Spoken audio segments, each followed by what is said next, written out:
Baik, Ibu Bapak sekalian, untuk tahapan materi awal tentang Surat Edaran Nomor 3 Tahun 2020 telah selesai. Kita akan masuk ke presentasi dari Pak Muji tentang penanganan kontrak.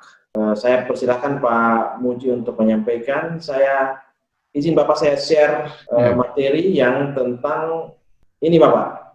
Ya, oke, nggak apa-apa. Ada dua kan? Ya. Ada dua. Saya awal dengan ini Bapak. Oh ya, nggak apa-apa. Baik, kita akan lanjutkan. Jadi, sekarang ada keadaan darurat COVID. Dengan keadaan seperti ini, kontrak harus bagaimana? Ya, suatu keadaan itu dinilai sebagai keadaan namanya KAHAR, force majeure KAHAR. Tapi tidak semua kontrak dalam keadaan KAHAR ini terdampak keadaan KAHAR. Ya, contoh kita pengadaan ATK atau kita beli mebeler, ya di daerah kita sendiri penyedianya. Nah, itu kan nggak terganggu dengan itu ya, berarti normal-normal aja. Tapi ketika terganggu dengan adanya darurat COVID ini, maka dapat dinilai sebagai keadaan KAHAR. Lanjut Pak. Jadi wabah COVID-19 termasuk keadaan KAHAR, yaitu bencana non-alam. Keadaan KAHAR atau force majeure yaitu suatu keadaan yang terjadi di luar kehendak para pihak, di luar kendalinya PPK, di luar kendalinya penyedia, maka itu namanya terjadi di luar kehendak para pihak dan kontrak yang tidak dapat diperkirakan sebelumnya, sehingga kewajiban yang ditentukan dalam kontrak menjadi tidak dapat dipenuhi. Nah, itu keadaan KAHAR atau force majeure. Sudah. Ya. Dampak darurat COVID-19 ini, ya, dampaknya bisa apa? Mungkin tenaga kerjanya, ya, harus memakai masker.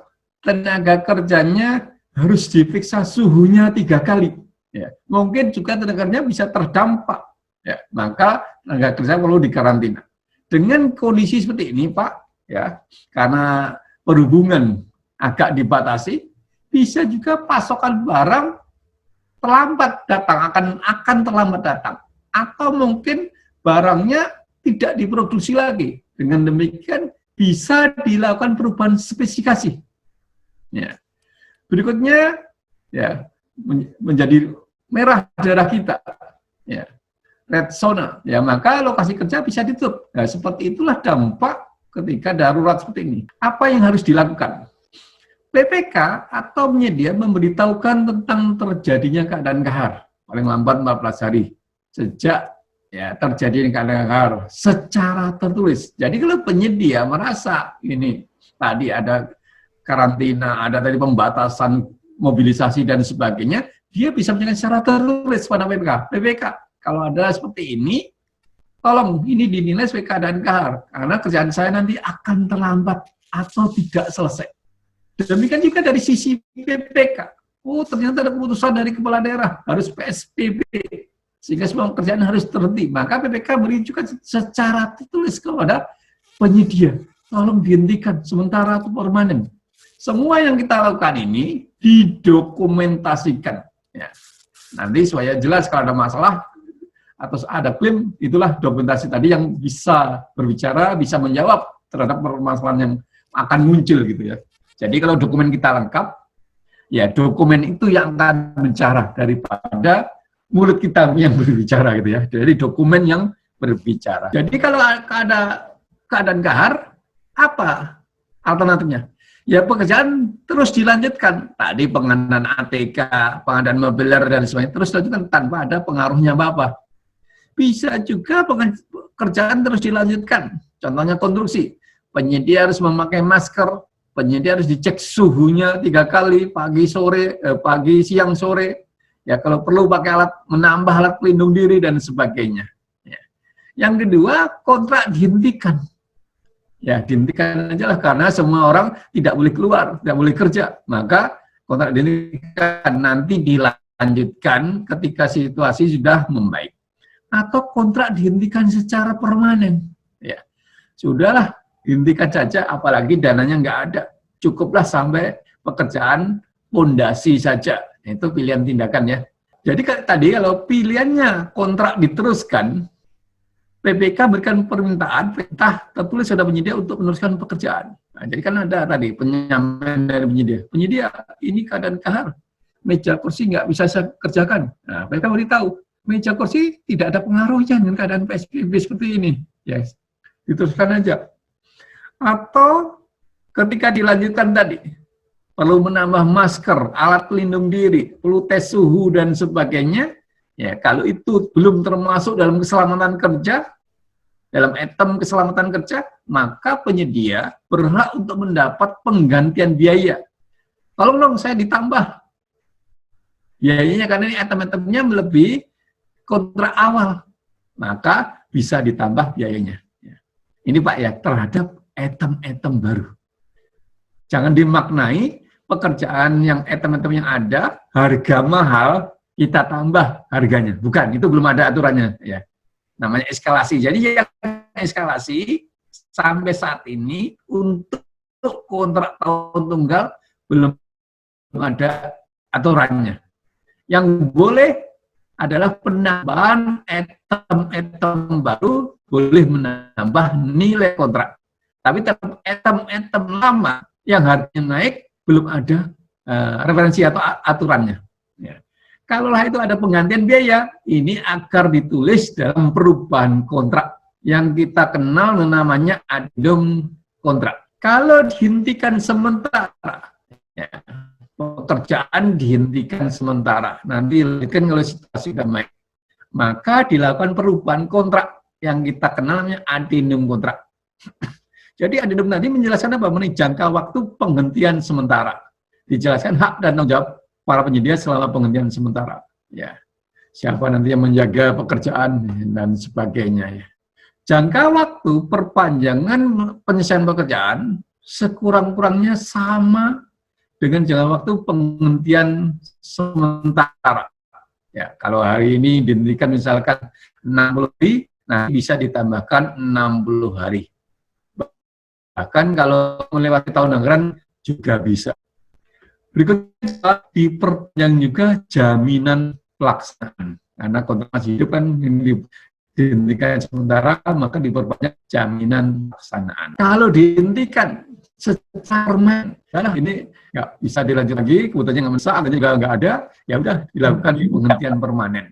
Dilakukan perubahan kontrak. Perubahan kontrak dirubah ruang lingkupnya. Yang semula satu gedung, jadi ketika kontrak dihentikan secara permanen, maka dilakukan namanya perubahan kontrak atau kita namanya addendum kontrak. Apa yang dirubah? Ruang lingkup yang semula bangun satu gedung menjadi hanya sampai pondasi saja. Jadwalnya yang semula tadi contoh sampai dengan Juli, lalu balas sampai dengan April ini. Harga kontrak yang semula 1 miliar pondasi saja menjadi 300 juta. Jadi penyedia ketika dihentikan kan banyak yang cemas. Pak, kalau dihentikan saya tidak dibayar. Ya tetap dibayar. Penyedia berhak untuk mulai pembayaran sesuai prestasi atau kemajuan pelaksanaan pekerjaan yang telah dicapai sesuai addendum kontrak dan tidak dikenai sanksi. Sanksi penjara jabatan pelaksanaan atau blacklist karena kontraknya belum selesai. Ya, bukan prestasi ya, ini bukan prestasi. Ini kalau kita prosesnya proses tender ya. Hari ini kita proses tender. Ternyata ada kejadian darurat COVID ini. Ada pemangkasan anggaran dan sebagainya. Ya, ini ada keputusan ya dari Menteri Keuangan dan sebagainya. Lanjut bahwa terjadi pemutusan bahwa terjadi apa? Refocusing dan realokasi.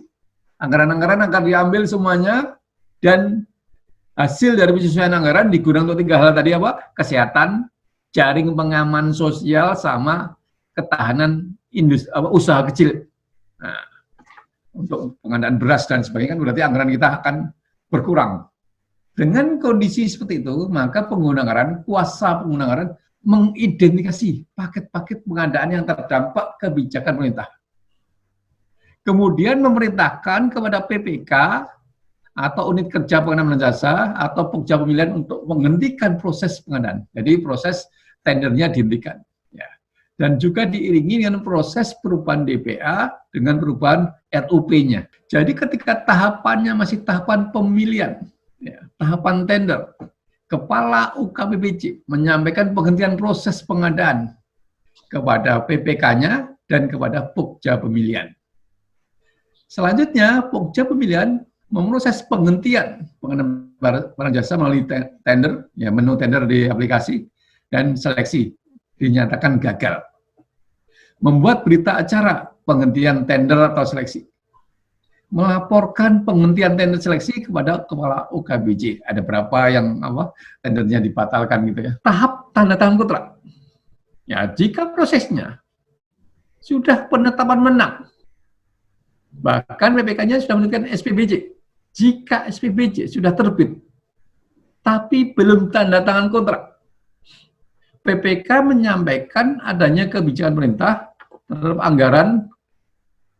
anggaran pengadaan jasa kepada penyedia bahwa adanya pemotongan anggaran atau anggarannya hilang. Dalam hal anggaran tidak tersedia, PPK membatalkan SPBJ, tidak jadi ditunjuk penyedianya. Berikutnya, dalam hal anggaran berkurang karena kebijakan pemerintah tadi, maka PPK bersama penyedia dapat menyepakati perubahan ruang lingkup, volume, dan nilai kontrak. Nah, ini adalah kebijakannya LKPP. Dalam hal sudah SPBJ, ternyata anggarannya tidak penuh. Yang semula 1 miliar ternyata hanya ada 400 juta saja. Hanya 400 juta. Ya sudah, 400 juta itu bisa sampai di mana ruang lingkupnya? Sampai di mana volumenya? Kalau sepakat, itu dibuatkan kontrak. Atau dalam hal anggaran akan ada alokasi dari sumber lain. Apakah itu dari mana? Ternyata nanti bisa, ya nanti aja BPK melanjutkan proses tanda tangan kontraknya ketika ada hasil revisi kembali. Tahap pelaksanaan kontrak.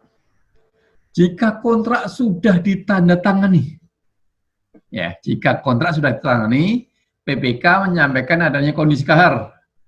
Jadi kondisi kahar, Pak, pemotongan anggaran itu termasuk kondisi kahar juga, Pak.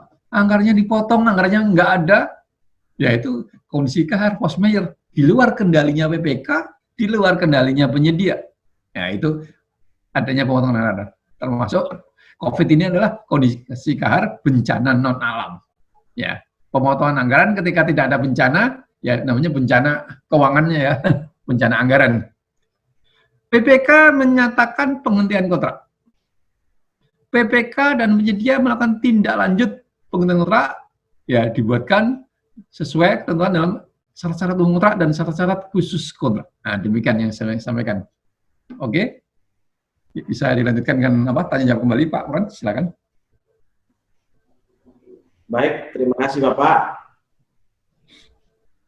Karena telah menyampaikan materi, saya akan melanjutkan membaca pertanyaan-pertanyaan, juga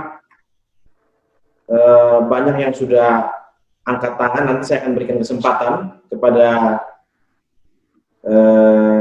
Ibu Bapak yang mengangkat tangan untuk memberikan pertanyaan dan beliau akan merespon. Saya akan kembali membacakan pertanyaan dari Kabupaten Lembata, Bapak. Kontrak dalam bentuk multi-years. Bagaimana kami menindaklanjuti di lapangan, karena kami sudah memangkas belanja modal sebesar 70% dan menyisakan hanya 30%. Bagaimana kami lakukan di daerah? Kami bisa gunakan prosedur normatif untuk multi-years program. Syaratnya harus dituangkan dalam nota kesepakatan Pemkab bersama DPRD pada saat pembahasan APBD. Pertanyaannya, dalam kondisi saat ini, apakah kami boleh usulkan kepada DPRD untuk revisi KUAP BPAS dengan menambah kesepakatan belanja multi-years kontrak? Silakan, Bapak. Ya, yang disampaikan teman kita dari Lembata tadi, ya, itu sudah berkontrak atau belum? Kelihatannya itu adalah menghitung alokasi anggaran, terus yang bisa dilakukan untuk pengadaan adalah 30%. Ya, mungkin begitu ya, 30%. Ya, itu kan berarti kan belum berkontrak. Ataukah sudah berkontrak dengan alokasi tadi, yang sudah berkontrak Pak 30%. Nah, kita ikuti skemanya satu dulu. Ketika itu masih dalam proses tender atau akan ditenderkan, ya maka yang bisa dilakukan hanyalah 30% saja. Ya. Tapi kalau itu skema yang kedua, itu Pak sudah berkontrak, ya, uangnya hanya 30%, padahal kontraknya melebihi 30%.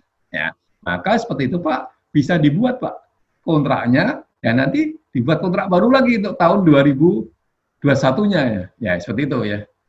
Buat seperti itu. Ya, ini bisa kita lihat nanti Pak Pran bisa membagikan 5 solusi kontrak lah, mungkin tidak terbagi di hari ini ya. Silakan disampaikan kepada peserta itu. Ya, jadi kalau petunjuknya dari Kemenkeu sama Kemendagri, kalau nggak salah belum ada itu ya. Kontrak diperpanjang menjadi namanya multi-years. Jadi kalau ikut multi-years secara normalnya, berarti harus ada dimulai dari persetujuan bersama antara Dewan sama Kepala Daerah. Ya, kita lihat di sana Kepala Daerah dan tidak melebihi masa jabatan Kepala Daerah. Nah, di sana kalau porsi normalnya, jadi ada 3 sikap. Yang pertama ini masih dalam tahapan tender atau akan tender. Yang kedua dalam tahapan kontrak, ya, dan kontraknya melebihi nilai alokasi yang ada. Ya, bagaimana ini? Ya. Yang ketiga mau dijadikan secara multi-years. Nah, silakan nanti direspon kembali lah dari Lembata.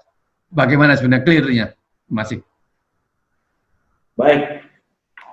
Silakan untuk Lembata, ada respon tambahan? Buka Pak, silakan Ibu Kaba. Ya, silakan Ibu. Terkait dengan rencana pemerintah Kabupaten Lembata untuk mengalokasikan anggaran di tahun 2020 sebanyak 30% sesuai dengan pagu anggaran yang sudah kami tenderkan.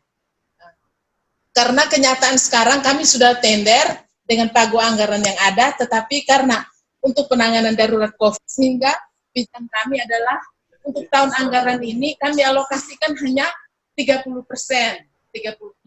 Selanjutnya untuk 70% kami alokasikan di tahun anggaran 2021. Nah, itu rencananya untuk kesepakatan kami untuk akan pada saat penandatanganan kontrak dengan penyedia dan didukung dengan MOU atau kesepakatan bersama antara pemerintah daerah dengan DPRD.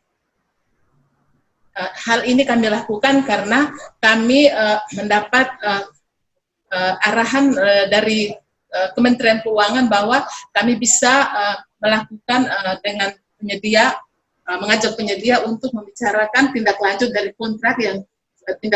kontrak terhadap paket-paket yang sudah ditenderkan. Demikian.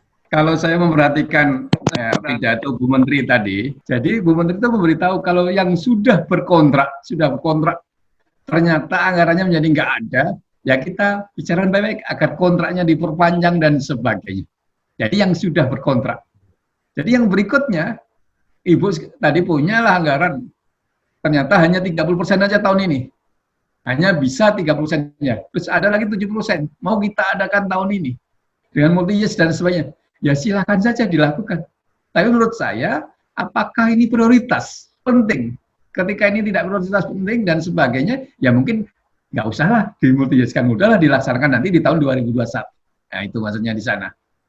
Jadi yang dimaksud Bu Menteri Keuangan, kalau kita sudah punya kontrak, uangnya nggak ada ternyata, karena digeser, karena ternyata untuk beli jaring pengaman sosial beras dan jaring pengaman sosial tadi, beras dan sebagainya, sehingga uangnya nggak ada, padahal kontraknya ada. Ya itu kita bicarakan baik-baik pada penyedianya. Bagaimana kalau diperpanjang sampai dengan November atau sampai dengan tahun depan? Itu maksudnya itu mengenai masalah perpanjangan kontrak yang sudah kita punyai. Berikutnya yang akan kita lakukan secara multi-years terhadap kegiatan-kegiatan ya, yang anggaran tahun ini nggak ada, kelihatannya akan ada tahun depan.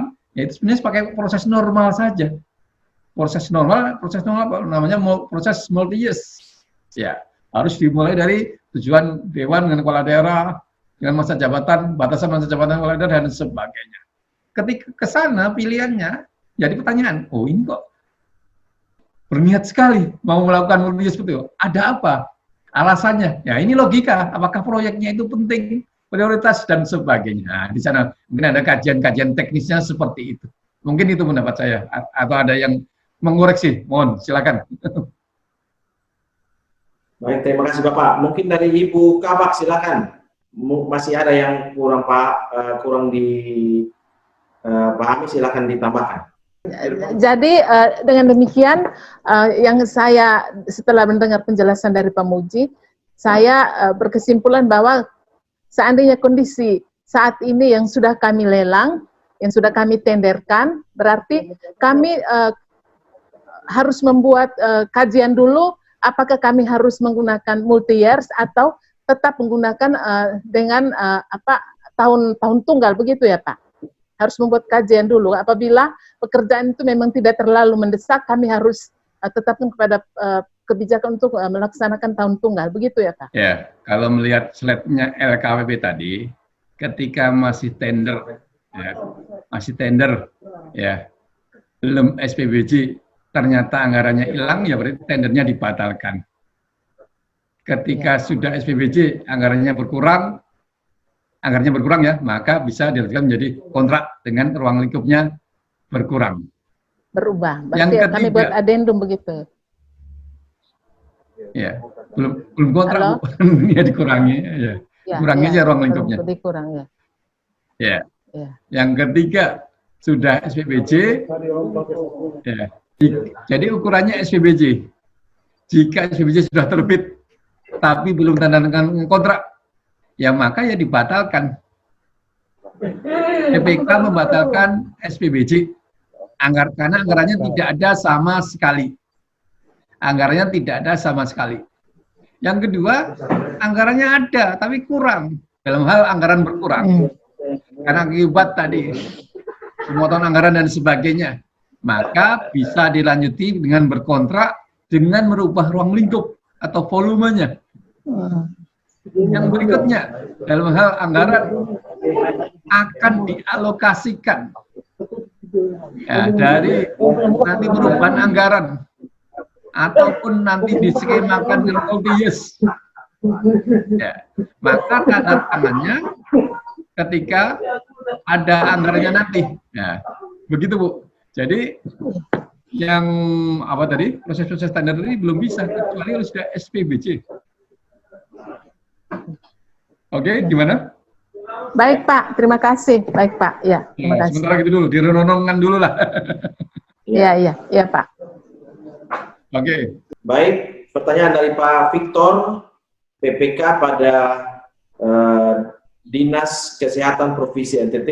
Beliau memiliki paket pekerjaan jasa konsultansi feasibility study kapal dengan nilai 1,1 miliar. Sudah ada penetapan pemenang pada tanggal 8 April. Kemudian perusahaannya ada di Surabaya dan diminta tanda tangan kontrak tanggal 14 setelah pasca. Sampai dengan saat ini belum tanda tangan kontrak karena ada pembatasan sosial di NTT, di internal perusahaan, dan di Provinsi Jawa Timur juga, dan kaitan dengan karantina 14 hari. Melalui surat resmi, mereka sampaikan dan minta pengunduran waktu. Mohon tanggapan. Jadi Bapak, di sini ada juga penyedia yang telah memenangkan paket ini Bapak. Di dalam pembicaraan kita saat ini, penyedia ini juga bergabung karena concern dengan permasalahan yang sedang mereka alami. Silakan Bapak. Ya, terima kasih. Jadi perlu kita maknai bahwa tanda tangan kontrak itu tidak harus berhadapan. Baik dalam keadaan darurat ini maupun tidak darurat. Tanda tangan kontrak itu tidak harus selalu berhadapan-hadapan. Ya. Lupa berarti kami tidak akan pernah bertemu dong dengan penyedianya. Ya kalau pengadaan ATK, pengadaan barang dan sebagainya ya mungkin nggak usah bertemu lah. Tapi kalau itu pengadaan konsultan, pengadaan konstruksi ya perlulah bertemu di mana? Di saat PAM, pre-award meeting, atau di saat PCM, pre-construction meeting dan sebagainya. Jadi tanda tangan kontraknya tidak harus bertemu. Ya kalau Bapak udah pernah mengecek segalanya dokumennya benar, ya tinggal dikirim saja dokumennya. Dokumennya ditandatangani oleh penyidiknya dari Surabaya, kirim aja ke Kupang, selesai. Tidak harus ketemu. Nah, tapi kalau nanti mau pelaksanaan kontrak, ya PCM pre-contractual meeting atau rapat pendahuluan pelaksanaan kontrak untuk kerjaan konsultan, itu perlu ketemuan. Mungkin ketemunya juga tidak harus ketemu kan bisa witcon seperti ini juga. Kalau itu pengadaan barang nggak pernah ketemu sama sekali nggak apa-apa. Tapi kalau itu pengadaannya konstruksi konsultan perlu ketemu, ya ketemunya bisa lewat witcon juga, nggak apa-apa juga video konferensi. Ya, semua kita bahas clear di situ. Berikutnya, kalaulah memang ini perlu bertemu, saya nggak tahu alasannya apa. Ya kalau kondisinya seperti ini, ya ini kan kondisi kahar, ya nggak akan mungkin bisa ketemu. Ya itu dibelilah kecukupan waktu, tidak harus dibatasi 14 hari. Pak, ternyata 14 hari pun dari Surabaya juga PSBB nggak bisa bergerak ke sana juga. Ya, dikasihlah alasan-alasan waktu-waktu yang logis. Gitu Pak ya. Ini hanya berlaku untuk keadaan kahar ya Bapak? Enggak, baik keadaan kahar maupun tidak kahar, tidak seperti itu. Contoh kita beli katalog purchasing. Perlu nggak kita bertemu? Nggak perlu. Jadi tanda tangan kontrak itu nggak perlu bertemu. Ya bertemu boleh aja Pak, boleh, nggak dilarang. Tapi bukan diharuskan lah maksudnya gitu ya. Gitu Pak ya. Baik, baik. Di sini ada juga Pak Victor, beliau bergabung bersama kita. Saya akan unmute mic-nya. Silakan Pak Victor. Ada yang masih ingin ditanyakan? Mungkin ada ada Ibu Dela yang menjadi penyedianya. Silakan. Mungkin ada yang ingin disampaikan. Pak Victor duluan. Ya, baik. Terima kasih Pak Budi. Halo. Ya, silakan Pak. Iya. Terima kasih Pak Muji, Pak Budi, Pak Yanes, dan Bapak Ibu yang mengikuti kegiatan ini. Jadi kami sampaikan berkaitan dengan pelaksanaannya. Ini kan waktu pelaksanaan nanti 2,5 bulan Pak. Terus kalau dikaitkan dengan nanti karantina segala macam 14 hari, dan kegiatan ini nanti di lokusnya ada di 7 titik Pak, di kabupaten. Dengan melibatkan ada tenaga ahli dan tenaga surveyor dari Surabaya. Nah ini tentunya kalau mereka sampai ke kita, tentunya mereka mengikuti prosedur yang ada di kita mengenai karantina dan lain sebagainya.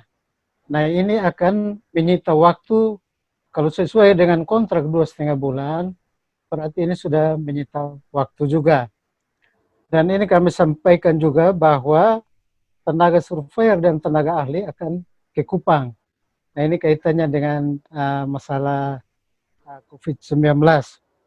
Terus hasil dari FS ini akan kita pakai sebagai dasar untuk desain kapal dan nanti tender kapal itu sendiri. Nah ini menjadi pertimbangan kenapa kami belum bisa melaksanakan penantangan kontrak. Ya mohon pencerahannya Pak. Terima kasih. Ya terima kasih Pak. Pak Victor, Pak Muji silakan Pak. Ya, jadi ketika kondisi seperti ini ada darurat dan sebagainya, ya berarti kan di luar kendali para pihak Pak. Ya maka tanda tangan kontrak bisa diundur kalau memang diperlukan pertemuan, ya perlu datang dan sebagainya. Gitu. Ya, kalaulah sudah berkontrak bisa juga diberi tambahan waktu, ya tanpa kena denda. Ya, terhadap tambahan waktunya tadi. Sederhana seperti itu Pak, silakan dihitung-hitung ya, dengan kondisi seperti ini kita akan berubah-ubah waktunya perlu berapa ini, gitu ya Pak Victor ya. Iya Pak, iya. Ya, baik, terima kasih Pak Victor, cukup jelas ya, jadi tinggal menyesuaikan waktunya. Kalau memang membutuhkan pertemuan, kalau Pak Victor memang harus bertemu dengan Ibu Dela, saya juga ingin bertemu. Iya.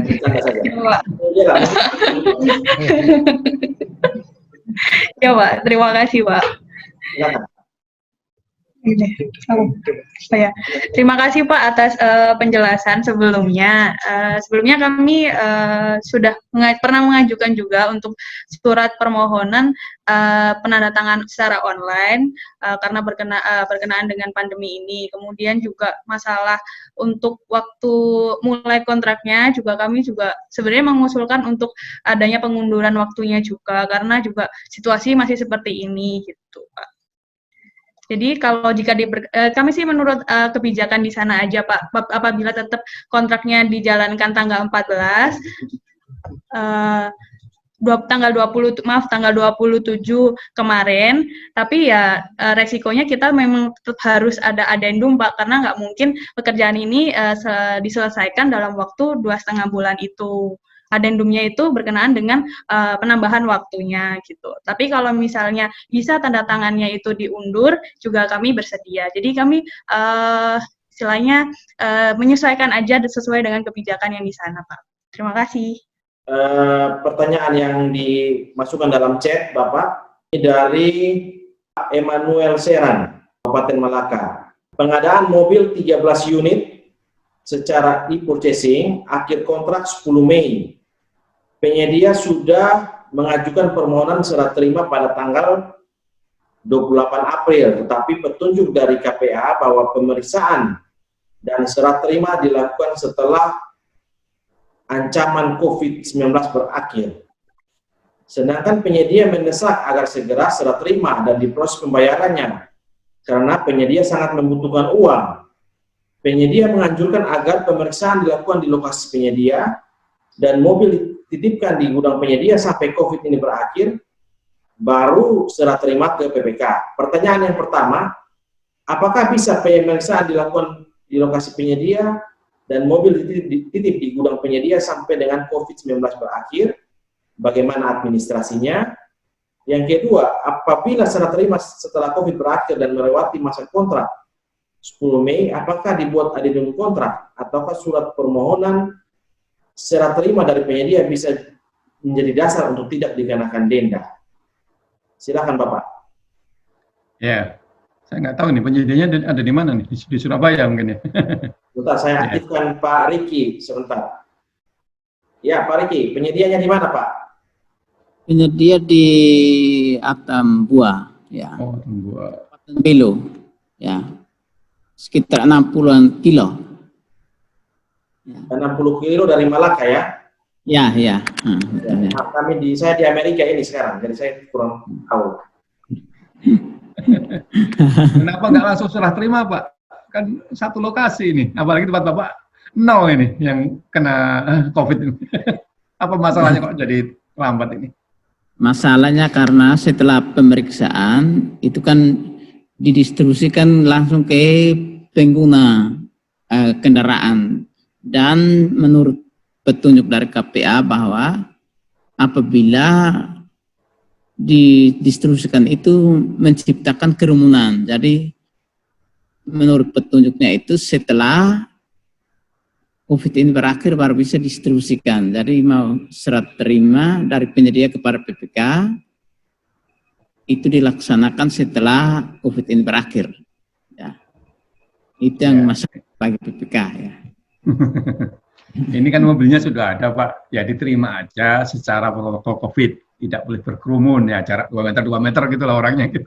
Periksa dan sebagainya, ikuti protokol COVID. Sederhana seperti itu aja Pak harusnya.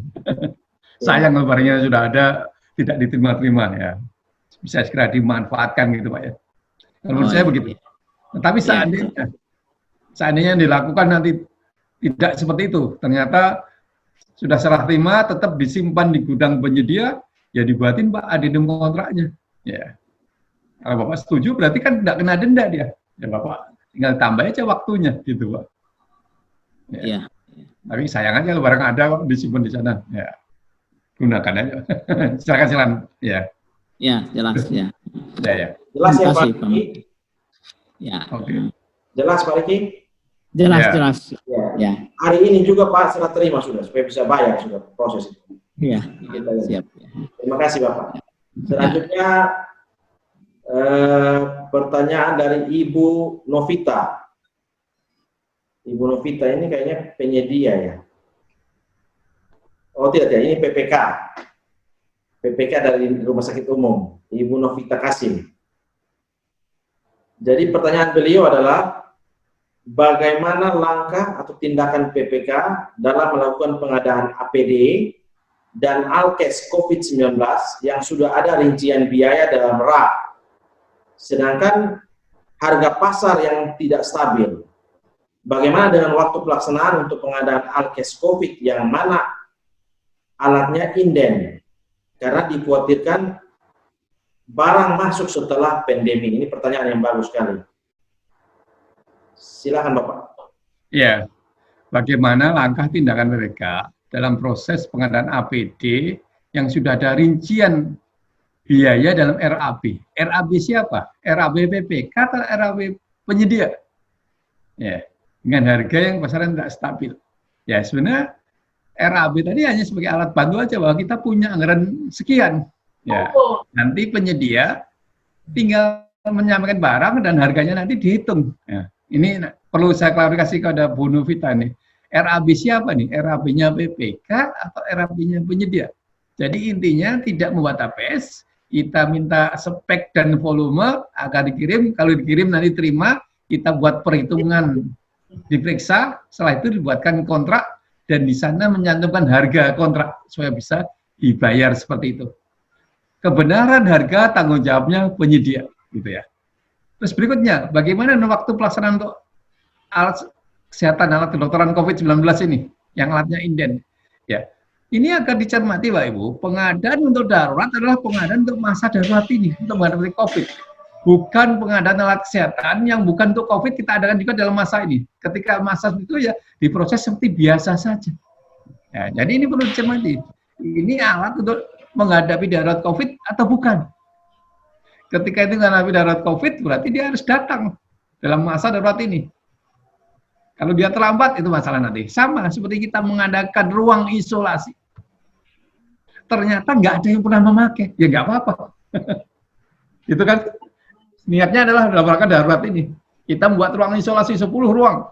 Ternyata nggak pernah dipakai sama sekali. Ya nggak apa-apa, ya sudah. Ya.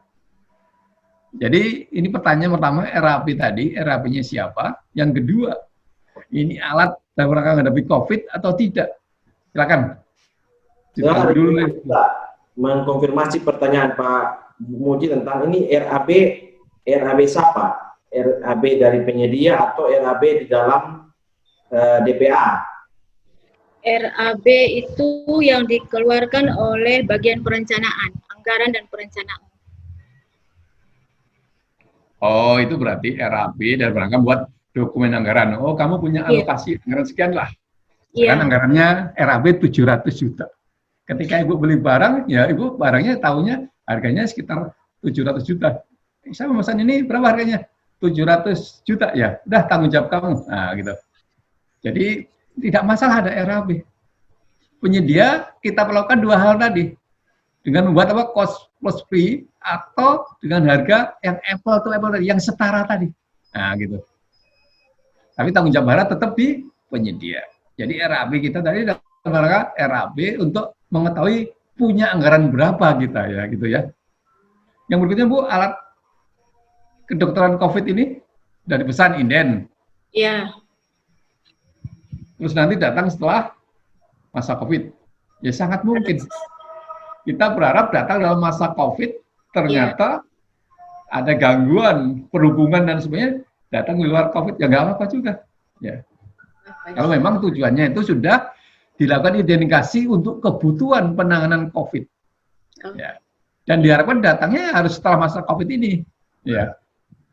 Ketika di luar masa COVID itu berarti di luar apa? Di luar yang kelaziman ya. Kita harus punya alasan logis. Biasanya dikirim Pak dari Surabaya ke Kupang itu 2 minggu. Ternyata ini ada pembatasan di Surabaya, ini ada pembatasan di Kupang, sehingga terkirimlah misalkan 24 hari, ya nggak apa-apa kan, ada alasan-alasan logis tadi. Ya itu kita catat aja alasan-alasan tadi, gitu ya. Iya Pak, terima kasih. Baik, jelas Ibu Novita? Ya, jelas Pak. Ya, masih ada yang ingin ditanyakan? Cukup. Baik, terima kasih. Baik, ini sampai sekarang tidak ada yang mengangkat tangan. Saya mungkin kasih kesempatan untuk Pak Yanes, pendamping kontrak LKPP, juga ada anggota forum ahli kontrak Pak Johannes Rai dari Kabupaten ND. Mungkin mereka ada yang ingin menambahkan dari Pak Yanes duluan, baru Pak Johannes Rai. Silakan Pak Yanes. Baik, terima kasih Pak Budi. Selamat siang Bapak Ibu peserta webinar sekalian. Jadi saya pikir apa yang tadi Pak Muji sampaikan sudah cukup detail ya. Cuma memang terkait yang tadi ada Ibu Kabak PBJ Lembata singgung, itu menurut saya itu hal yang menarik karena di Provinsi NTT pun dilakukan rasionalisasi anggaran. Rasionalisasi anggaran kurang lebih 250 miliar untuk level yang moderat. Tapi jika sampai terjadi pembatasan sosial berskala besar di NTT, kemungkinan besar menurut informasi yang saya terima, rasionalisasi anggaran itu bisa sampai dengan 700 miliar untuk level ekstrim atau skenario terburuk. Nah memang di Provinsi NTT sendiri sudah ada semacam surat edaran dari Sekda atas nama Gubernur untuk semua OPD melakukan penangguhan proses pengadaan maupun kontrak, kecuali sejumlah OPD yang memang menangani COVID seperti Dinas Kesehatan, Rumah Sakit Umum Daerah, dan juga untuk yang jaring pengaman sosial seperti Dinas Sosial atau yang terkait dengan pemberdayaan masyarakat, Dinas Koperasi atau Dinas Pemberdayaan Masyarakat, dan juga Dinas PU yang memang ada sejumlah pekerjaan konstruksi jalan, jembatan, dan irigasi itu tidak ditangguhkan atau dilanjutkan. Nah, untuk belanja barang jasa yang lainnya itu di pending atau ditangguhkan. Bahkan sejumlah akun pejabat pengadaan dan PPK itu dinonaktifkan di LPSE provinsi. Jadi hanya beberapa PPK dan pejabat pengadaan saja yang bisa berproses di masa pandemi ini. Nah memang kami sudah pikirkan ada beberapa alternatif untuk terkait dengan rasionalisasi dan refocusing ini. Terkait dengan penanganan kontraknya, seperti tadi Pak Muji sampaikan, ada yang memang dihentikan secara permanen, tidak dilanjutkan sama sekali. Ada yang kita hentikan sementara. Nah, yang perlu Bapak Ibu ketahui bahwa ketika kita menghentikan baik permanen maupun sementara itu, artinya penyedia tidak boleh kita denda, karena ini kembali ke definisi force majeure itu di luar kendali para pihak. Jadi kita tidak boleh mengenakan denda kepada penyedia. Kita cukup buat berita acara penghentian kontrak, kita hentikan baik itu permanen ataupun sementara. Kenapa alasan ini kita ambil? Karena begini, yang perlu Bapak Ibu ketahui bahwa krisis akibat pandemi ini kemungkinan besar tidak hanya berakhir tahun ini, bisa jadi tahun depan masih juga akan berlanjut, karena dari informasi yang kami terima, dana transfer oleh pemerintah pusat ke daerah juga itu berkurang sekian persen, dan itu akan mempengaruhi APBD kita. Nah, oleh karena itu memang langkah-langkah yang perlu diambil ya tinggal dilihat saja karakteristik pekerjaan. Memang kemarin yang saya informasikan ke bidang anggaran Badan Keuangan Daerah Provinsi NTT perlu dilihat lagi, karena contoh untuk pekerjaan jalan saya pikir bisa dilanjut saja, pekerjaan jalan atau saluran irigasi itu tidak apa-apa, karena kebanyakan kontraknya kan kontrak harga satuan. Jadi misalnya jalannya 10 kilo, terus kita mati kontrak di 5 km. Jika misalnya terjadi skenario terburuk, jumlah terpapar di Provinsi NTT meningkat, terjadi PSBB dan terjadi karantina wilayah seperti itu, dan akhirnya dana yang dirasionalisasi itu besar, otomatis bisa jadi Pemda mengambil langkah untuk menghentikan proses kontrak sehingga dananya itu bisa dialokasikan untuk hal-hal yang prioritas, untuk penanganan yang prioritas. Maka tidak apa-apa, karena yang 5 km jalan yang sudah terbangun itu kan bisa difungsikan, yang 5 km lainnya mungkin tinggal dibangun di PU itu di Provinsi NTT mereka merencanakan pembangunan jalan GO, jadi grading operation. Jadi sepanjang fungsi jalannya itu dapat terpenuhi tidak masalah. Cuma yang perlu kita pikirkan kembali untuk kontrak-kontrak jenis lamsam ini. Karena untuk kontrak-kontrak jenis lamsam ini itu kan harus memenuhi fungsinya, fungsi misalnya untuk kontrak jembatan atau kontrak jembatan fungsinya ya kendaraan bisa melintas, fungsi pembangunan embung itu embungnya harus mampu menampung dan mengalirkan air. Fungsi gedung juga begitu, gedungnya harus dimanfaatkan. Jadi untuk kontrak-kontrak lamsam ini yang kami menyarankan untuk kalaupun ada kebijakan yang diambil, menurut kami cukup dihentikan sementara saja. Jangan sampai dihentikan permanen, karena untuk kontrak-kontrak dengan karakteristik yang seperti yang saya sebut itu serat terimanya itu menuntut untuk pekerjaan-pekerjaan tersebut fungsi bangunannya itu berfungsi. Bahkan untuk gedung saja, kalau listriknya tidak berfungsi, maka tidak bisa dilakukan tes commissioning. Sedangkan untuk pekerjaan-pekerjaan kontrak harga satuan, ya silakan dihentikan permanen pun menurut saya tidak masalah. Sedangkan untuk pekerjaan-pekerjaan yang menurut Bapak Ibu dapat dilanjutkan karena resikonya mungkin rendah dan memang anggaran tersedia, silakan dilanjutkan. Jadi dalam pengambilan keputusan baik itu dihentikan permanen, dihentikan sementara maupun dilanjutkan, itu kembali lagi ke pengamatan Bapak Ibu di lapangan. Apakah kontrak ini memang harus dihentikan permanen, tapi konsekuensinya itu kalau kita hentikan permanen, kita pastikan, karena menurut saya pandemi atau krisis akibat pandemi ini tidak akan hanya terjadi tahun ini, akan terjadi penyesuaian anggaran di tahun-tahun berikutnya.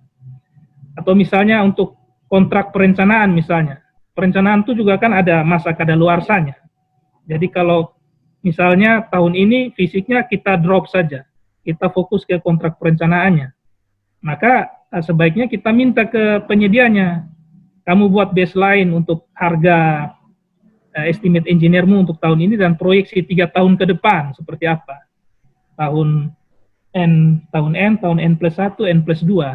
Jadi jika tahun depan tidak bisa kita eksekusi fisiknya, kita masih bisa eksekusi di tahun berikutnya dan tidak perlu lagi revisi dokumen konsultan perencanaan, begitu. Karena kita tidak tahu nih apakah tahun depan itu sudah normal-normal saja, oke-oke saja. Maka untuk yang kontrak konsultan perencanaan, menurut saya perencananya perlu membuat skenario seperti itu. Jadi dibuat proyeksi 3 tahun ke depan dengan baseline harga tahun ini, gitu. Jadi ini untuk mengantisipasi, memitigasi, misalnya terjadi penyesuaian atau perubahan, misalnya ternyata tahun ini fisiknya memang di drop atau tahun depan ternyata belum bisa, baru normal anggaran itu tahun 2022, konsultannya sudah membuat proyeksi sampai dengan tahun itu. Jadi mungkin dari saya itu saja Pak Budi, saya berikan kepada rekan kami, pendamping kontrak juga senior saya Pak Yohanes Rai di ND, mungkin bisa menambahkan. Sekian, terima kasih. Baik, terima kasih Pak Yohanes. Saya berikan kesempatan untuk Pak Yohanes Rai. Silakan Pak. Baik, terima kasih. Dengar suaranya. Pak Muji yang saya hormati, teman-teman semua. Semua permasalahan saya pikir gambaran besarnya sama. Itu di setiap wilayah terkait dengan pandemi. Tapi kemudian saya juga kebetulan PPK diminta bantuannya oleh Kantor Pelayanan Perbendaharaan Negara ND untuk jadi PPK di pekerjaan konstruksinya mereka. Lalu kemudian mungkin saya bisa share posisi kasus saya sekarang. Tendernya itu baru pengumuman beberapa hari yang lalu. Penyedia yang ikut ada yang dari luar, kemudian ada yang dari ND. Lalu kemudian keputusan Pokja itu penyedia yang dari luar yang menang. Terus kemudian yang saya sampaikan ke KPA-nya bahwa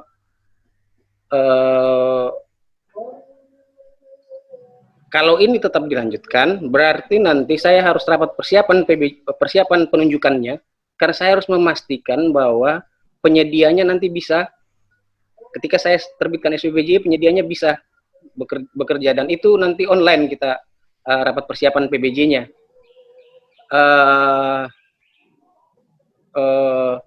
Lalu kemudian terkait lagi dengan surat apa namanya, keputusan Bupati terkait dengan PSBB sampai tanggal 31 Mei, maka kemudian ini schedule-nya semua berubah. Tanda tangan kontraknya bisa kita online kan? Saya pikir bisa kita online kan, tapi kemudian mulai kerjanya mungkin agak terlambat. Cuma kemudian, dan itu menurut KPN kan, seandainya misalnya pemenang cadangannya yang misalnya yang menang kan tidak ada, ini bisa terlaksana nih. Nah, cuma memang saya tetap masih berpendapat, saya tetap harus tanya penyedianya, kesediaannya, lalu kemudian mungkin ada batas waktunya nanti soal apakah ini bisa terlaksana, apa bisa dilaksanakan oleh penyedianya atau tidak. Tapi kemudian itu yang kasus sekarang. Toh rapatnya nanti baru hari Senin atau hari Selasa, setelah selesai masa sanggah. Itu mungkin yang saya mungkin bisa bagikan ke teman-teman. Tapi kemudian yang permasalahan di sini di Dinkes, banyak yang tanya di Rumah Sakit Umum Daerah, terus kemudian bencana alam, itu soal seperti yang tadi mungkin ada yang dari Ibu Novita dari rumah sakit. Sudah ada rinciannya nih, sudah ada rinciannya. Terus kemudian mereka mau pengadaan, bingung, harusnya dari keuangannya minta sesuai rincian. Padahal kondisi real tidak mungkin begitu. Sehingga ya rinciannya tetap ada di dalam ininya, menurut pendapat saya ke mereka, rinciannya tetap ada, tapi kemudian ada BAST-nya yang real, dan itu yang terbayar. Itu pendapat, kalau misalnya ada pendapat teman-teman yang lain mungkin bisa ini. Dan mungkin hanya itu yang bisa saya share. Nanti kalau misalnya ada masukan, mungkin khusus lagi untuk permasalahan saya yang di ini, saya mohon masukan mungkin dari teman-teman, atau dari Pak Muji, Pak Budi, atau Pak Yanes. Saya sempat konsultasi dengan Pak Yanes soal tanda tangan kontrak. Kalau konstruksi, kalau pengadaan barang ya itu 2 tahun dari 3 tahun yang lalu, biasa saya tidak pernah ketemu penyedianya kalau pengadaan barangnya. Tapi kalau konstruksi agak baru untuk saya ini. Mungkin itu dulu Pak Frans.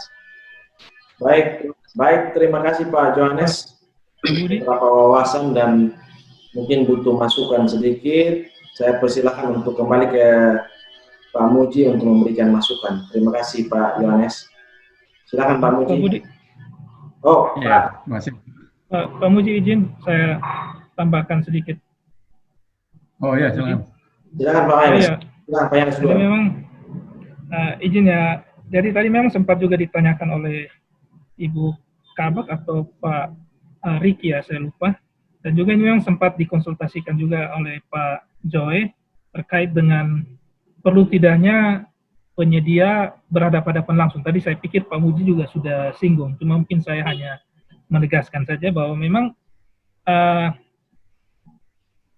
signifikansi para pelaku pengadaan atau para pihak melakukan pertemuan dalam rapat persiapan penunjukan penyedia ataupun tanda tangan kontrak itu, apakah harus bertemu di lokasi tertentu? Menurut saya memang tidak menentukan, karena syarat sah tidaknya sebuah perjanjian atau kontrak itu bukan ditentukan oleh lokasi, kalau kita baca di pasal 1320 KUH Perdata itu kan ada syarat subjektif dan syarat objektif itu. Sepanjang syarat-syarat subjektif dan objektif itu terpenuhi, syarat-syarat subjektif dan objektif itu misalnya kecakapan para pihak, objektif atau spesifik, objek yang spesifik, terus sebab yang halal. Ketika 4 kriteria itu terpenuhi, baik itu kesepakatan kedua belah pihak, kecakapan para pihak, objek yang spesifik, dan sebab yang halal, maka kontrak bisa ditandatangani, dilanjutkan saja. Nah, tadi Pak Muji sempat bilang tempat tidak perlu dimasukkan di draft perjanjian itu. Pada hari ini tanggal sekian bertempat di itu, klausul tempat itu dihilangkan saja, atau bisa juga seperti kasusnya Pak Joe, karena Pak Joe di Kabupaten ND, buat saja pada hari ini tanggal sekian bertempat di Kabupaten Pak Joe dan tempatnya si penyedia itu. Nah, nanti tinggal divideokan, didokumentasikan baik dalam bentuk video maupun foto, tinggal dikirim saja pakai, baik itu pakai jasa pengiriman, tapi kalau memang ternyata misalnya para pihak punya aplikasi yang menyediakan fitur tanda tangan digital juga, saya pikir itu berlaku karena ada undang-undang ITE yang mengakui transaksi digital. Jadi tidak masalah sepanjang syarat-syarat kecakapan kedua belah pihak, syarat kesepakatan kedua belah pihak, syarat objek yang spesifik, dan syarat sebab yang halal itu terpenuhi sesuai dengan pasal 1320 KUH Perdata. Mungkin dari saya sedikit tambahan. Saya kembalikan kepada Pak Budi dan Pak Muji. Terima kasih. Terima kasih Pak Yanes. Mungkin silakan Pak Muji memberikan respon karena ada beberapa pertanyaan yang sudah masuk juga Bapak. Ya, terima kasih. Tadi pertanyaan mengenai dari ND tadi. Ya, ternyata ini kan nanti ada pergeseran masalah waktu karena darurat COVID ini. Ya, kita hitunglah Pak. Cukup nggak? Kalau nggak cukup, ya nanti diklarifikasi lagi. Dengan waktu yang tersedia sedikit ini, bisa nggak diupayakan tambah alat, tambah tenaga, atau tambah waktu? Kalau bisa ya berarti bisa dilaksanakan. Ya kalau sudah diupayakan berbagai hal tidak bisa dilaksanakan, ya berarti ya nggak bisa ditunjuk dia, kan nggak bisa dikerjakan ini. Ya. Ketika nggak bisa kerjakan ya berarti ya kepada penyedia berikutnya. Kalau demikian kan bukan salah dia ya, karena kondisi seperti ini. Ya, gitu Pak ya. Tinggal ukur mengenai kemampuan dalam waktu yang terbatas ini bisa dicapai atau tidak. Bahkan mungkin kita bisa menggunakan optimalisasi. Kalau nggak bisa nggak ditambah waktunya lembur, tambah alat, tambah tenaga, dan sebagainya. Upaya-upaya. Atau perubahan metodologi. Yang semula harus dikerjakan pakai alat ini, harus pakai ini. Dengan cara seperti ini. Ya, dengan 4 hal Pak ya. Alat, waktu, metodologi, dan sebagainya. Kalau nggak bisa seperti itu, ya udah. Sudah berupaya nggak bisa, ya berarti dia nggak bisa ditunjuk dia berarti. Berikutnya mengenai RAP. Saya membayangkan dalam APBD, dalam DPA Bapak Ibu di Pemda ini mungkin dalam satu kegiatan itu akunnya ada macam-macam. Ini untuk masker, ini untuk alat pelindung diri, ini untuk apa? Ternyata ini harganya mahal, yang ini murah dan sebagainya. Nah, seperti itu bisa dilakukan nggak? Ya, itu menurut saya beriringan saja lah. Kita tetap beli, nanti tinggal minta direvisi lah di anggarannya. Nah, kadang-kadang revisi di Pemda kan sulit. Ya, itu harusnya bisa lah direvisi lah. Itu tinggal bicarakan aja dengan bagian keuangan maupun dengan inspektorat. Seperti ini bisa nggak direvisi? Saya bayangkan gitu. Ini ada masker, ada APD, dan sebagainya. Ternyata maskernya ini cuman misalkan 70 juta. Tapi harganya nggak bisa dengan 70. Ternyata harus 90 juta. Sedangkan yang ini, APD harusnya 50 juta, bisa beli 20 juta. Nah, seperti itu gimana? Nah, itu mungkin dugaan saya itu mungkin yang menjadi permasalahan teman-teman di Pemda, di Dinkes sama rumah sakit Dinkes terutama. Itu Pak mungkin ya, silakan menjadi pembicaraan bersama lah dengan bagian keuangan sama inspektorat penilaian itu. Oke. Baik, terima kasih Pak Mujib. Pak Joy, masih ada tanggapan? Ya Pak. Yang terkait yang di KWPN itu pekerjaan konstruksi itu memang dalam posisi saya belum berkontrak sekarang karena ada pemenang dan ada pemenang cadangan. Lalu kemudian memang nanti ada rapat persiapan untuk penunjukan. Jadi sebelum saya terbitkan SPBJ nanti ada rapat persiapannya dan itu online, dan itu yang saya pastikan data kualifikasinya, lalu kemudian saya pastikan mengenai jangka waktu pelaksanaannya, karena memang tidak berkaitan dengan SK Bupati, keputusan Bupati yang penutupan sampai tanggal 31 Mei itu sudah bisa pastikan tidak ada penerbangan ke ND, dan tidak mungkin penyedianya, kalaupun misalnya kita tanda tangan kontrak online, rapat PCM, rapat persiapan pelaksanaannya juga tidak mungkin terlaksana di situ. Sehingga memang nanti saya masih pastikan, karena dia harus, kalaupun nanti di Juni atau apa bersedia dia perpanjang masa penawarannya, masa laku penawarannya dan semacam, dan itu yang kita bahas nanti di rapat penunjukannya. Karena kalau misalnya penyedianya tidak bersedia, ya berarti saya harus tunjuk pemenang cadangannya. Kira-kira begitu kronologisnya. Baik Pak Frans, terima kasih banyak Pak Muji. Terima kasih Pak Joy. Baik, Bapak saya izin lanjutkan pertanyaan. Ada pertanyaan dari Kabupaten Pak Kabak di Kabupaten Rotendao. Apakah jika kontrak dihentikan sementara dan jangka waktu kontrak diperpanjang sampai dengan melewati tahun anggaran berjalan, dikategorikan kontrak multi-year, apakah pengadaan barang untuk penanganan keadaan darurat dapat diberikan uang muka? Tahapan pelaksanaan surat pesanan. Ada dua pertanyaan tentang kontrak yang melewati tahun anggaran, apakah multi-year, dan apakah dapat diberikan uang muka? Saya pikir yang kedua sudah sempat dijawab tadi. Silakan Pak Muji. Ya, jadi suatu kontrak hari ini karena nggak ada anggarannya, bisa aja Pak dikerjakan sama penyediaannya selesai. Dikerjakan sama penyediaannya selesai, tapi uangnya dibayar tahun depan, bisa juga. Seperti itu kan, dikerjain sekarang, tapi pembayaran nggak ada tahun ini. Pak, adanya tahun depan ya. Berarti ya sebenarnya bukan multi-year Pak, seperti itu Pak. Ya, ini masalah perpanjangan waktu saja. Bisa juga ditunda sekarang, dikerjakan nanti di tahun depan. Sama Pak, itu bukan multi-year. Kalau multi-year harus mulainya adalah diniatkan sebelum punya anggaran multi-year. Ya, dengan melakukan apa tadi? Persetujuan bersama lah antara kepala daerah dengan dewan. Nah, di sana. Ini memang perlu dibicarakan Pak dengan bagian anggaran supaya tidak menjadi masalah mispersepsi nanti ya. Nah, gitu. Jadi yang saya sampaikan mudah, di sini mudah ya. Tapi ketika pelaksanaannya nanti kan berpersepsi. Ini dikoordinasikan saja lah. Bahwa ini bukan skemanya bukan multi-year. Skemanya memperpanjang gitu ya. Oke, gitu Pak Frans. Baik, terima kasih. Saya akan berikan kesempatan kepada Pak Ferdinandun untuk menanggapi apa yang telah disampaikan oleh Pak Muji. Silakan Pak Ferdinandun.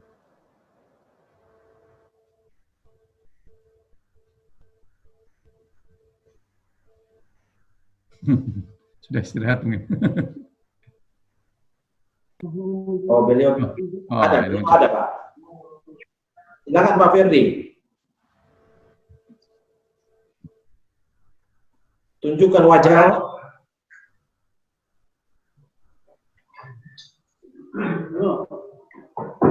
Pak Ferdi, tolong hidupkan kamera.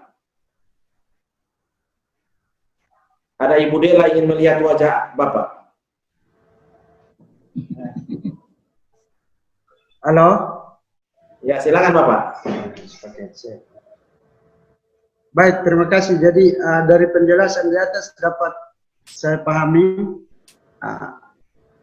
penjelasan tadi sudah dapat saya pahami. Nah, terkait dengan uang muka tadi, mungkin penjelasan-penjelasan sebelumnya tidak saya tangkap karena ada gangguan jaringan di sini. Jadi mungkin kalau terkait dengan uang muka, saya butuh sedikit penjelasan. Jadi pelaksanaannya masih di tahap pelaksanaan surat pesanan, tetapi penyedianya minta diberikan uang muka. Bahkan ada yang minta diberikan uang muka sampai dengan 50%. Dan ada pula yang sampai minta dibayarkan di depan. Itu bagaimana? Terima kasih. Ya, silakan Pak Muji. Terima kasih Pak Ferdinand. Jadi Ya, Pak. Ini kan belanja kita kan kebanyakan dari BTT, ya, belanja tidak terduga. Ya, Itu kan sifatnya UP, uang persediaan atau TUP. Artinya kita kan sudah pegang uang.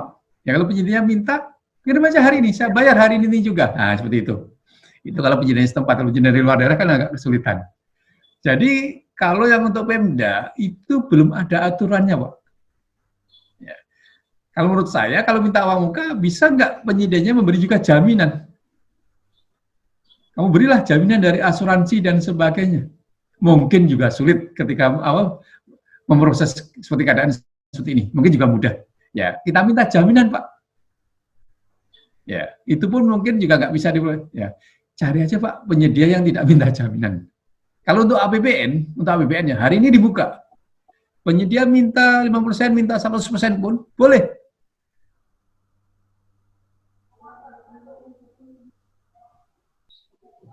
Halo Pak Muji. Sebentar Pak Firdi, Pak Muji masih putus. Sebentar. Ya, jadi Pak Budi. Ya. Silakan Pak. Ya, jadi terkait dengan uang muka tadi, kenapa saya tanyakan? Karena kita di sini terkendala dengan pengadaan APD. Ini kan berebutan antara kabupaten, kota maupun provinsi kan berebutan APD ini. Nah, karena itu maka posisi tawar kita kan rendah sehingga penyedia-penyedia APD ini mereka kadang meminta uang muka, kadang meminta pembayaran itu dilakukan di cepat. Karena APD ini kan kita pesan kebanyakan kan dari daerah Jawa. Makanya saya perlu tanyakan ini sehingga dalam pelaksanaannya kita tidak salah melangkah. Demikian Pak Budi. Ya, oke. Didengar tadi saya terputus ya? Atau... Ya, silakan. Jadi kalau saya sebagai Pak Ferdinand ya, misalkan pesan barangnya dari Semarang, dari Bandung, saya carilah teman saya. Itu kamu datangi ya penyedianya di Semarang, barangnya ada nggak? Cocok dan semuanya? Kalau cocok, ya alamatnya jelas kamu pegang, saya kirim uangnya hari ini juga. Nah, gitu Pak. Kalau itu strateginya saya begitu. Kalau tetap minta uang, kita carilah penyedia-penyedia yang nggak usah minta uang muka lah. Kalau minta uang muka, bisa nggak dia memberi jaminan dari asuransi dan sebagainya? Mungkin. Atau yang ketiga, karena ini uangnya kan BTT, UP dan TUP, uangnya kan udah kita pegang. Kita calling lah saudara saya, saudara bapak yang ada di Semarang. Itu penyedia di Semarang kamu cek dan sebagainya. Nah, ada barangnya, oh ada, ya udah. Saya kirim uangnya. Nah, kan udah yakin. Ya. Tingkat keyakinan ini, Pak. Jadi, lakukan pada penyedia nggak usah minta uang muka. Kedua, kalau ada uang muka, minta jaminan lah. Yang ketiga, ya kita yakinkan benar nggak penyedianya. Kalau penyedianya level distributor atau pabrikan atau BUMN, bisalah kita kasih uang jelas. Ketika kita ragu, gimana mengatasi keraguan tadi? Carilah saudara atau teman yang benar nggak itu penyedianya. Gitu Pak, itu hanya strategi saya aja. Jadi ada 3 cara ya Pak ya strateginya. Pertama, cari yang nggak usah minta uang muka. Kedua, kalau minta uang muka, bisa nggak ngasih jaminan? Jaminan asuransi atau jaminan bank. Ketiga, ya udah kita cari teman kita, karena kita pegang uang kan, barangnya ada dan sebagainya, siap kirim, cocok, kirim uang hari itu juga. Nah gitu. Itu Pak ya. Ya. Oke baik, terima kasih Pak Muji. Ya, jelas. Terima kasih Pak Ferdi, jelas ya? Ya Pak Budi, terima kasih. Baik. Jadi di sini Bapak ada hadir juga, ada Pokja UKPBJ Senior, Pak Jansi Bu juga mungkin bisa memberikan wawasan tentang apa yang terjadi di UKPBJ. Ada juga dari Cipta Karya Provinsi NTT, Ibu Junita. Ibu Junita, ada pertanyaan Pak, untuk kontrak yang diberhentikan sementara itu administrasinya bagaimana? Melalui semacam berita acara, apabila pemberhentian sementara belum tahu sampai kapan, bagaimana administrasinya? Dan bagaimana jika sudah disepakati sampai melewati tahun anggaran tapi tidak keluar anggarannya? Iya, masih Pak Frans. Jadi ketika ada keadaan seperti ini tadi kan membuat PWK membuat surat tertulis. Ya, hasilnya nanti pertemuan dengan adanya berita acara disepakati, maka dilakukan namanya addendum kontrak. Kontrak dihentikan sementara selama 60 hari. Ya. Nanti akan diberi tambahan waktu 60 hari. Nah, itu namanya. Jadi ada namanya perubahan kontrak atau kita kenal namanya addendum kontrak. Yang kedua, diperpanjang jaminan pelaksanaan. Ya. Kalau dalam tahun ini ternyata nggak akan ada waktunya karena kondisinya nggak mendukung atau anggarannya nggak ada, ya sudah. Ya, nanti akan diberitahu lagi, dihentikan selamanya secara permanen gitu ya. Oke, gitu Pak ya. Jadi ada namanya berita acara, ada namanya addendum, dan adanya perpanjangan jaminan pelaksanaan. Baik, baik, terima kasih Pak Muji. Tiga hal itu yang menjadi catatan penting untuk kontrak yang dihentikan sementara. Mungkin dari Ibu Junita ada yang ingin disampaikan, silakan. Terima kasih Pak Muji atas gambaran untuk kami. Berarti untuk pekerjaan yang diberhentikan sementara ini, untuk pembayarannya misalkan sudah berjalan misalkan 30%, berarti pembayarannya hanya sebatas 30% itu ya Pak? Gimana Bu? Kan gimana? Untuk pemberhentian sementara, untuk waktu yang belum tahu sampai kapan, kan nanti diberi adendum 60 hari. Tetapi nanti setelah dianalisa ternyata pekerjaan ini harus ditunda lagi Pak, misalkan sampai selesai tahun anggaran.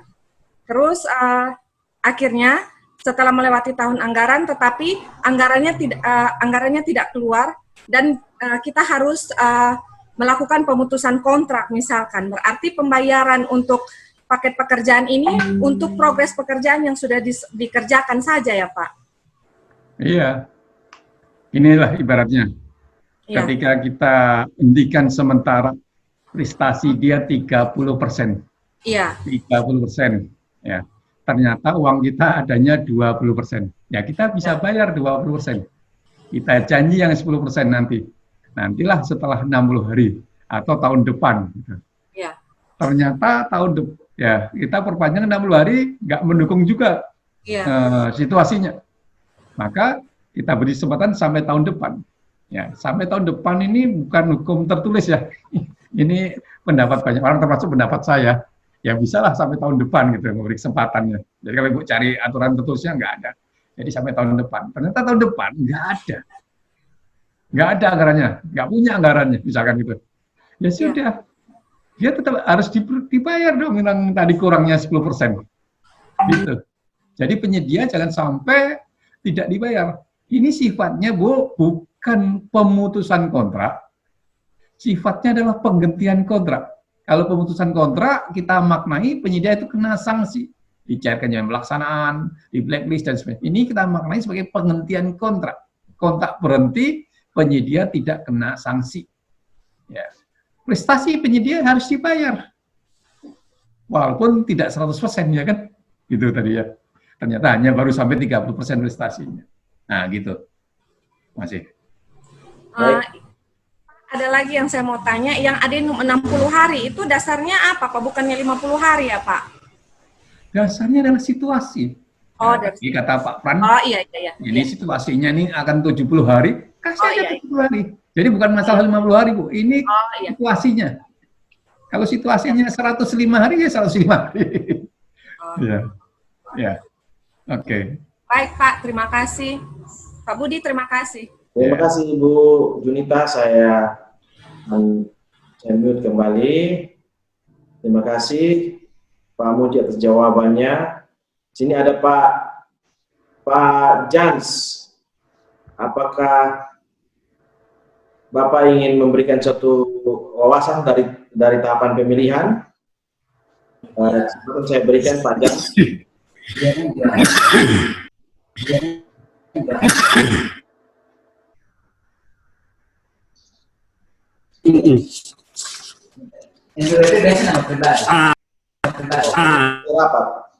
Baik, terima kasih.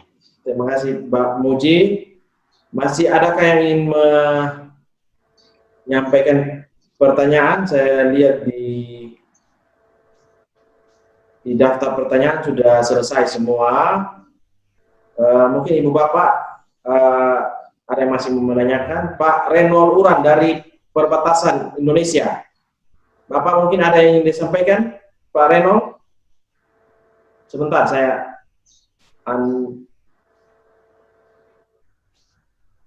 ya, silakan Pak. Dari Perbatasan. Makasih Pak Budi, terima kasih Pak Muji. Salam kenal untuk teman-teman.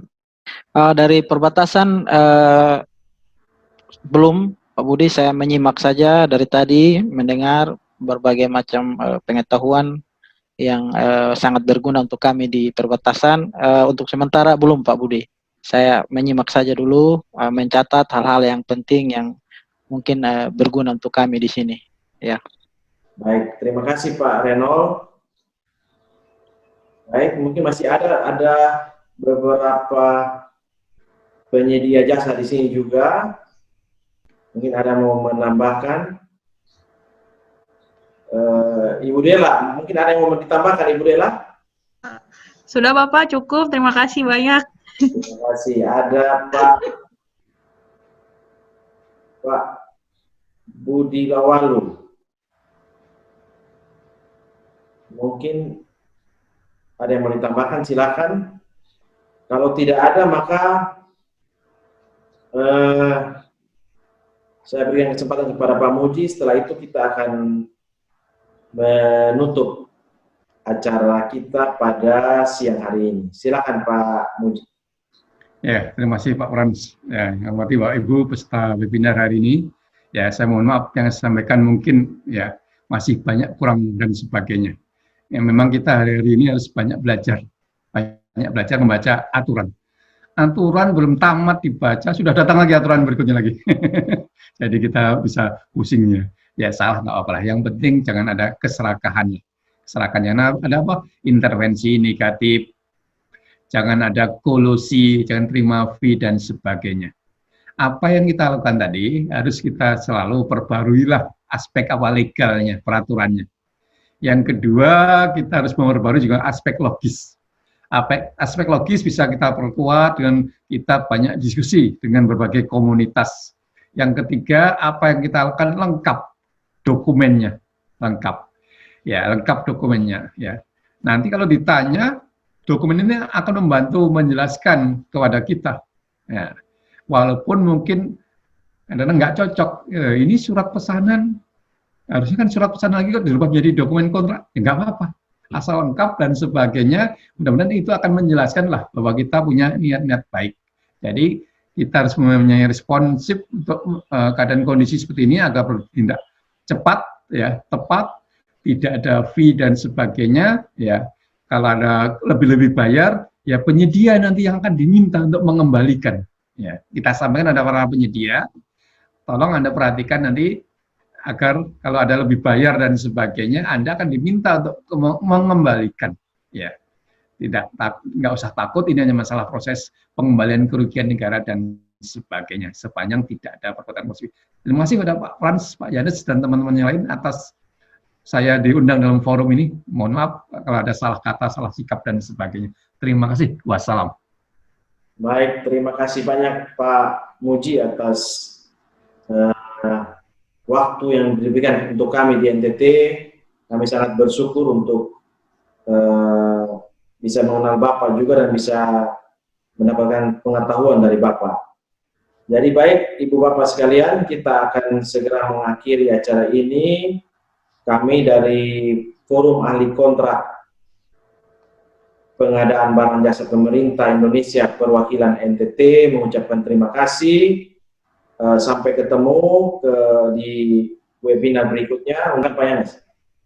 Oke, baik Pak Budi, mungkin sebelum saya menyampaikan topik untuk minggu depan, saya mau tambahkan sedikit lagi, khusus untuk teman-teman di Dinas Kesehatan, Badan Penanggulangan Bencana Daerah maupun rumah sakit, jika melakukan pengadaan terkait dengan COVID ini, semuanya harus bermula dari dokumen identifikasi kebutuhan barang jasa PA atau KPA. Jadi semuanya harus termuat di situ. Itu jadi dasar Bapak Ibu melakukan pengadaan barang jasa. Terus betul tadi Pak Muji sampaikan harus ada klausul disclaimer di kontrak Bapak Ibu di surat pesanan. Jadi disebutkan bahwa jika terjadi kelebihan bayar, maka penyedia bersedia untuk mengembalikan kelebihan bayar itu untuk kemudian disetor ke kas negara atau daerah. Jadi dimasukkan klausul itu, dan juga untuk Bapak Ibu penyedia mungkin Bapak Ibu harus mengetahui bahwa untuk pengadaan yang terkait dengan penanganan COVID ini karena tidak ada HPS-nya, Bapak Ibu harus menyiapkan bukti kewajaran harga. Ini nanti akan dilakukan audit setelah pembayaran selesai. Mungkin itu saja Pak Budi, tambahan dari saya kembalikan. Terima kasih. Baik, terima kasih Pak Yanes. Terima kasih Ibu Bapak sekalian. Sampai ketemu lagi di webinar selanjutnya. Wassalamualaikum warahmatullahi wabarakatuh. Shalom, salve. Sampai ketemu.